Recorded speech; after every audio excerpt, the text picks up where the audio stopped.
saya menyadari saya sampai pada posisi seperti ini itu hanya karena berkat dan kasih sayang Allah Subhanahu wa Ta'ala. Jadi saya kira terlalu banyak orang yang membantu saya, terlalu banyak orang yang bergotong royong untuk diri saya, dan karena itu cara saya untuk bersyukur kepada Allah adalah dengan cara juga memberdayakan dan berbagi kepada mereka yang nasibnya belum seberuntung dengan saya. Jadi atas kesadaran itulah saya ini anak yatim, orang kampung, secara ekonomi juga tidak seperti orang kebanyakan gitu, dan bisa sampai pada posisi ini menjadi anggota DPR RI. Ya saya kira cara untuk kemudian bersyukur kepada Allah dengan cara memuliakan orang-orang yang membutuhkan bantuan saya.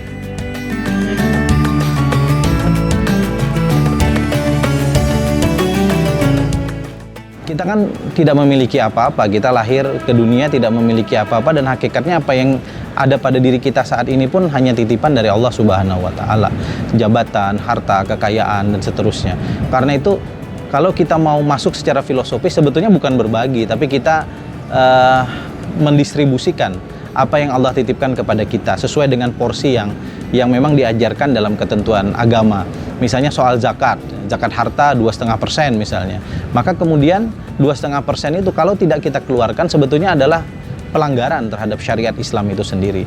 Nah, saya memahami konsepnya adalah bahwa ini kewajiban, bukan sekedar membagi atau mendistribusikan secara voluntary atau kesukarelaan.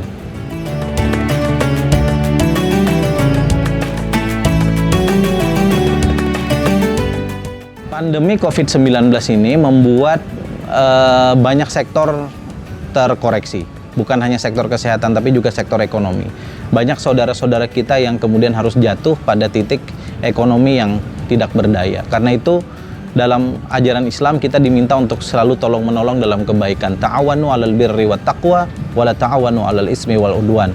Bergotong royong dan tolong-menolonglah kamu dalam kebaikan, dan jangan kamu bergotong royong untuk melakukan permufakatan jahat. Gotong royong adalah kata kunci dalam mengatasi pandemi ini, termasuk gotong royong untuk menyelesaikan persoalan-persoalan ekonomi di sekitar kita, membantu orang-orang terdekat kita, keluarga kita, tetangga kita, kawan-kawan kita, semaksimal yang kita bisa.